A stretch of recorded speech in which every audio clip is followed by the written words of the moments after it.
remember when my daughter was 13. She's 16 now. 12, 13 were pretty hard years. Those years, we worried about her. She was a super happy kid, super fun, funny. But when she hit the junior high years, she suddenly just hit a hard patch, a hard spot. And we were a little worried because she kind of started getting just negative. Everything was negative. If we corrected her, she would add to those corrections all kinds of extra thoughts that we weren't thinking and all kinds of extra motivations that we didn't feel. And then if we would encourage her, she wouldn't believe us.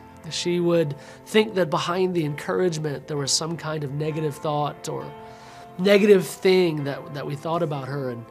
And I realized that she had hit the stretch that it's so common to so many teenagers, the voices in your head that are competing for your attention, that are trying to define your reality.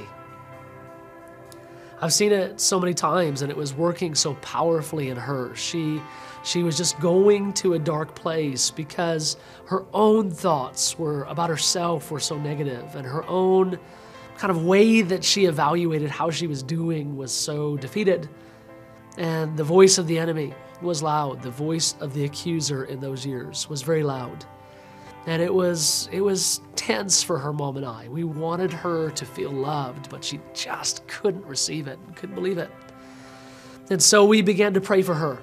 And what we would pray is that the voice of the Lord would be the loudest voice in her life, that the voice of the Lord would break through.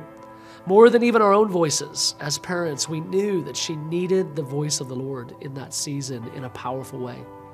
And so the key, which is the key to life, it's the secret to everything. And it's hearing the voice of the Lord above every other voice. It's hearing His voice as the most powerful voice in your head and allowing only His voice to be the one to shape what's real and what's true, to shape and begin to define who you really are and what your future is really like and where you're really going. That's so important, but so hard to do. But one of the things that's sweet and it's just so interesting, His voice sounds so different than the other voices. That's what happened with my daughter. She came out of that season not because our words as parents were so wise, but because Jesus' words were so powerful. And they took hold of her heart, and she began to believe them. And as she began to believe them, she started to feel differently. She heard us differently. Our voices sound different. Her own voice began to change, and everything began to sound more like the voice of the Lord in agreement. Today, she's one of the most confident young women I know.